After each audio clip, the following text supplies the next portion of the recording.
Hi, I'm Lena and welcome to my channel. Today I am going to be starting on probably the most exciting project that I have ever done, and that is Professor Garlick of the new Hogwarts Legacy video game. It is such a fun game, and as soon as I attended her first lesson, I knew I wanted to make her costume.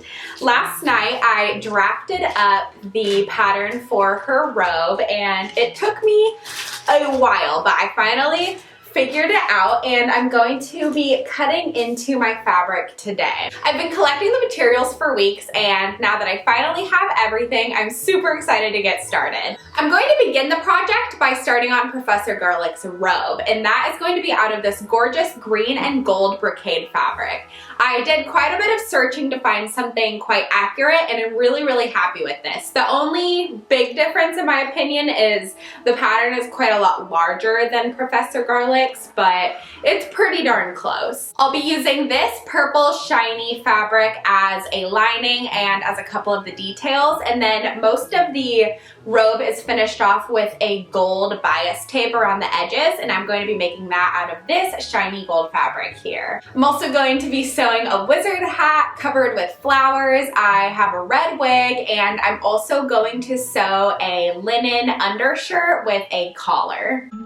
Turns out this pattern that I thought I had perfected still needed a lot of work, so all these pieces I'm cutting out ended up being scrapped.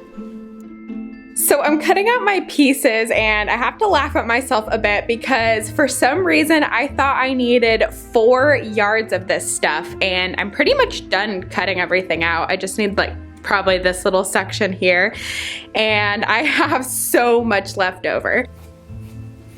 Cut out all of my pieces for the main construction of the robe. I'm also going to need to cut out more of the green fabric later to create these bottoms of the sleeves, and also I'll need to cut the pockets out. I also cut out the lining for this, and I'm going to sew everything together including the darts and see how it looks. Here my top back pieces have the darts marked out. I'm just going to sew those in. I did end up having to redo all of these with the corrected pattern pieces, but I still followed all of the same steps. I decided to sew all of the pieces together, and I'm very glad I did because this is not working out how I was envisioning it very much at all, and I need to make quite a few adjustments. Firstly, I think the back looks okay. I added darts here and down here, and I extended the darts at the bottom by about 2 inches. I am dealing with some gaping here that I need to change, and I think I'm going to do that by bringing the shoulder seams a little tighter, especially on this inner corner, so I'll probably sew it at a bit of a slant. And I also need to extend this piece out quite far because right now I have them pulled as pretty much as tight as I can without weird wrinkling, and they're just not going over far enough. It is now 4 days later, and I am getting back to the project. The robe is currently on hold and will be for about another week because I had to order more of the purple lining fabric. Today I'm going to start working on the linen undershirt that has a collar like the shirt that I am currently wearing. This is a pattern that I followed and sewed for my boyfriend, so I'm just going to be making a few modifications to make it fit me better, and the collar is also going to come down a little bit lower, probably to about here. Here are all of my pieces ready to go with all of the adjustments to the pattern. To begin, I'm going to sew the front pieces to the back piece right up here at the shoulder seam, and then I'm going to add these little, I guess like button strips to the edges. Here is how things are looking so far. I've got that shoulder seam nice and finished, and I also serged it. I'm going to be doing a lot of serging throughout this project because linen frays quite easily, as you can see here. I don't exactly know what to call this, but essentially the button strip is sewed on one edge, and I also serged it, and then it's going to be folded over with a nice finished edge here. Here are how the sides are looking. I ironed everything down nicely. I just serged the bottom edge and folded it in along the edge of the serge line and sewed it down. It looks so clean and I'm really happy with it. Now I'm going to finish up these little button strips. I think maybe it's called button tape. I could be wrong.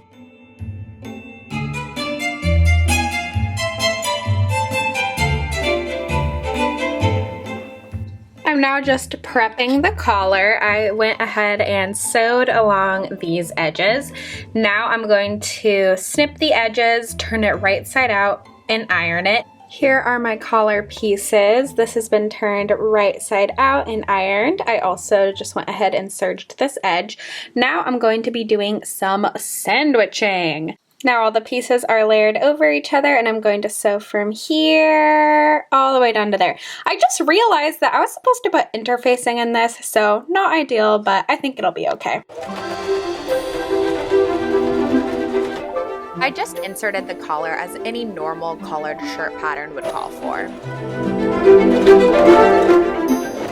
Here is where I am so far, and I'm actually almost done with the top. I'm going to be adding buttons where all of these 5 pins are, and I just need to add the sleeves. I'm quite happy with the collar. I think it turned out really nice, and it looks pretty accurate to Professor Garlick's. Now, for the sleeves, I didn't quite make them long enough, unfortunately, so I might be adding a little bit, 2 or 3 inches, and I'll just sew it on. There will be a seam, but I don't think it'll be too big of a deal. And yeah, I think I'm going to get started on that now, and then I will attach them. Oh, and to do that, I am going to add some gathering stitches to the top, so there's just a tiny bit of poof, and I can just ease it in nicely to the armhole. Here are the sleeves with the added on piece. I think it actually looks pretty good. Here's what it looks like in the back. I just sewed them together and then serged, and then I pushed up the serge seam toward the top of the sleeve and top stitched across. Now I'm just putting in those 2 rows of gathering stitches on the tops of each sleeve so that I can gather them to the right size so that they'll fit right into the armhole.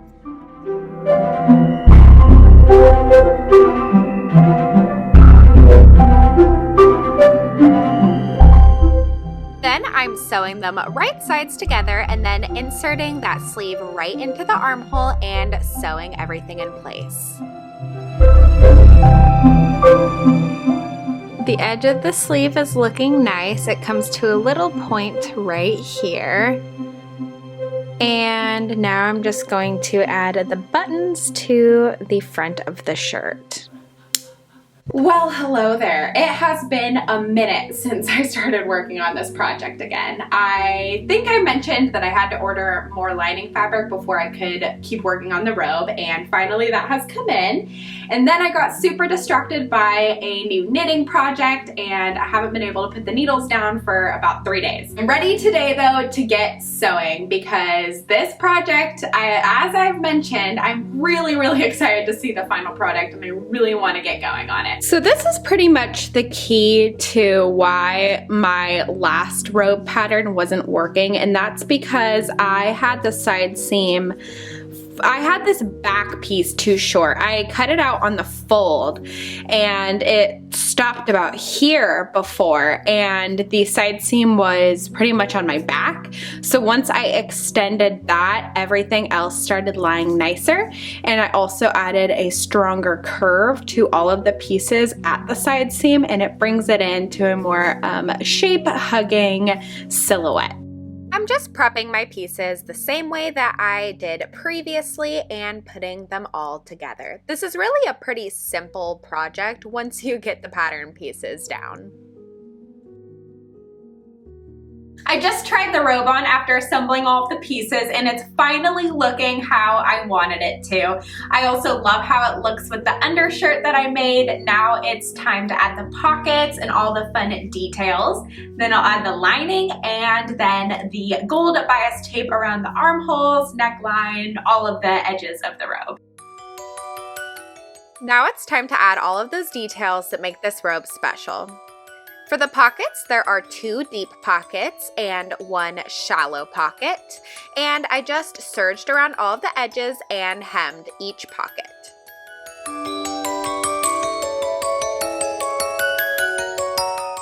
For this cool back piece, I cut out my green fabric a 1/2 inch larger than I wanted the final product to be. I made 2 of these and I put them right sides together, sewing all the way around, leaving just 1 inch open to turn it right side out. Once it was turned to the right side, I made sure to press it flat with my iron. Next, I threaded a needle with some embroidery floss. I added the piece right to the center back, and I did pretty large stitches with small spaces in between all the way around. This also closed up that 1 inch gap that I used to turn it right side out. Next, I added a couple of brass colored buttons that I happen to have lying around.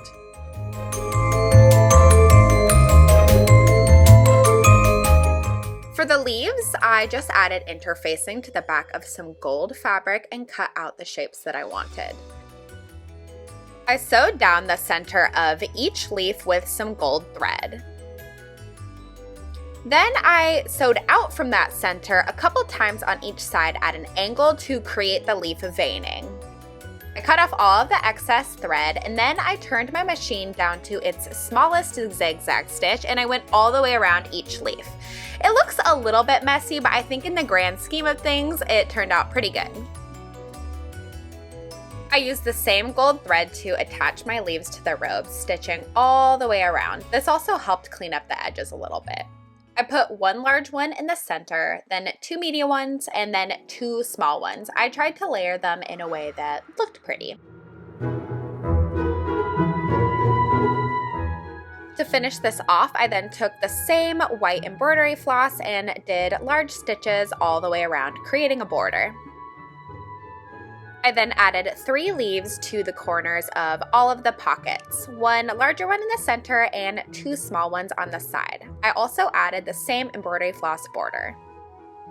So I've got this completely finished now, and I think it's looking really, really good. Here I've finished up all 3 of the pockets. They are now ready to go onto the robe, and I'm so happy with them. The pockets are now sewed onto the robe, and I'm going to move on to connecting the lining. And I'm making sure that the lining right side is outward, and I'm going to put the 2 together with wrong sides together. And then I'm just going to do a nice straight stitch all the way around the whole thing, because this is going to have a gold bias tape around all of the edges. It is a new day, and last night I prepped a bunch of bias tape edging to put on the robe. I have some thinner pieces and some thicker pieces depending on where I'm putting them. And I think that today will be my last day of work on this costume except for the hat. To start, I pinned some of the larger bias tape to the center front of each side of the robe, and I sewed straight down. This was a little finicky, but I was able to make it work.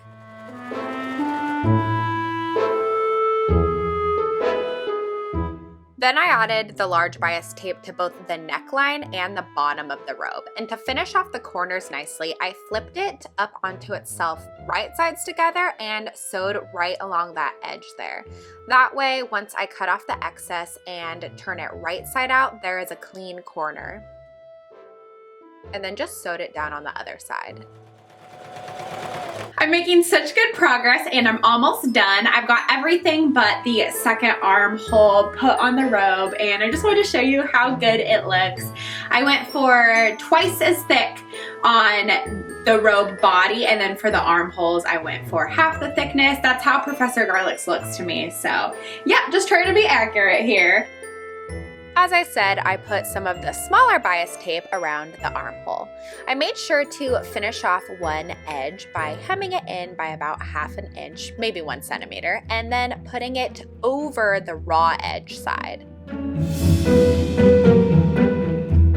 Now for these bottom sleeves, I have larger bias tape up top, smaller bias tape along the bottom edge, and then a homemade piping right at that line where I have that pin placed there. To add the piping in, I had to cut this sleeve piece in 2 parts, right where I stuck that pin. I did this on the other side as well, but kept the lining whole. To add the piping, you put the fabric right sides together, then sandwich the piping right in between. It'll look something like that in the end.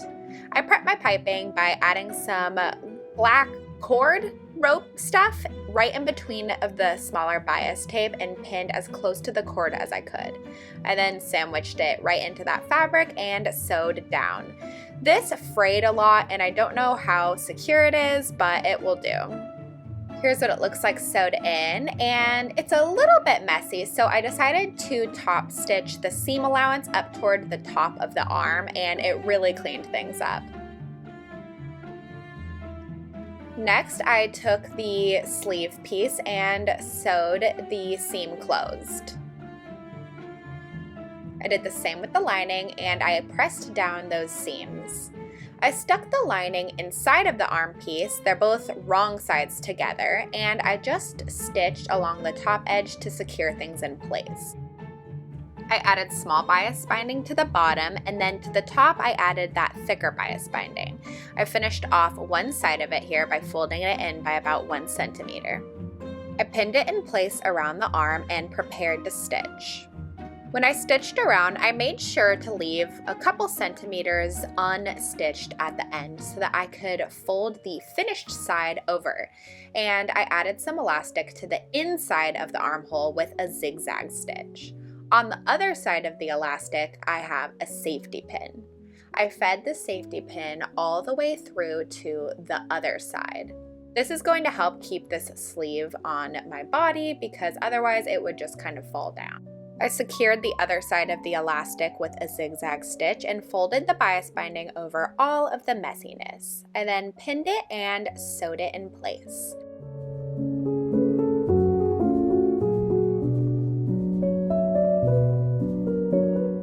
Next, I worked on all of these purple details. For the arm wraps, I took essentially 2 long pieces of purple bias tape and sewed them closed. I also flipped it over and sewed the other side just so that it looked even. I also sewed 2 large rectangles together right sides, leaving an opening, turning it right side out to make the scarf. To make the tie that holds the 2 sides of the rope together, I took a 2-inch wide and pretty long piece of fabric and sewed all the way down. I cut off the excess seam allowance and turned it right side out with a safety pin. I also ironed it flat and finished off the 2 edges by folding them in on themselves. Then I marked where I wanted to put the holes for this tie to go through, and I punched them out. I put 3 on each side, and instead of using a grommet, I decided to hand stitch all of the holes with embroidery floss. I chose a similar green color, and I feel like it really fits the vibe of Professor Garlick.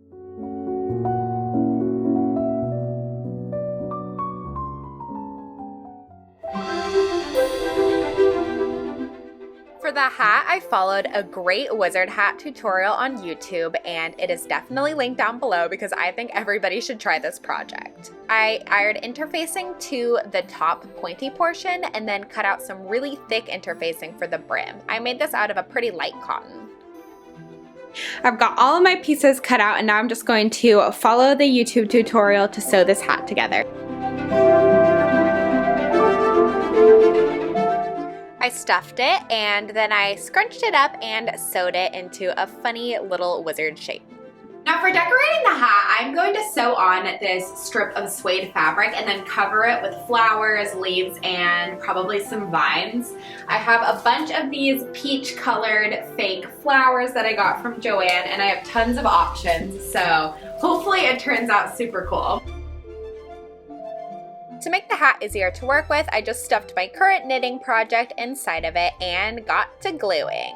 I used my trusty hot glue gun, and I started by adding the largest flowers first. I then started adding the smaller flowers and the leaves. This hat turned out so good. It isn't exactly like Professor Garlick's, but it's honestly closer than I thought I'd be able to get.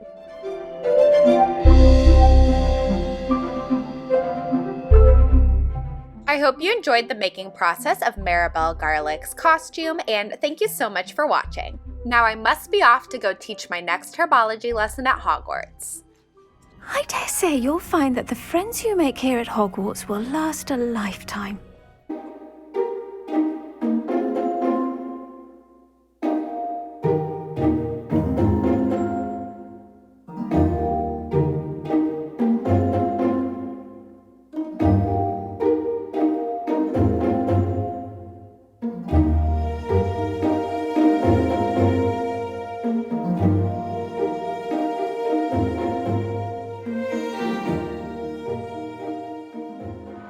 We do look forward to growing together.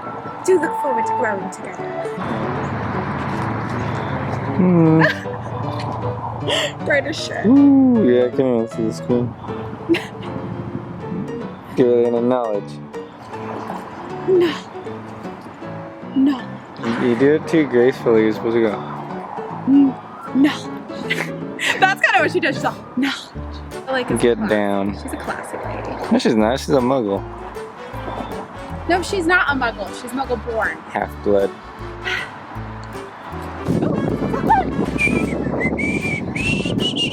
Should have like pinned this on. No. No. Dude. On! Oh, what? Oh, and I can look like I'm collecting different species of flowers. Okay.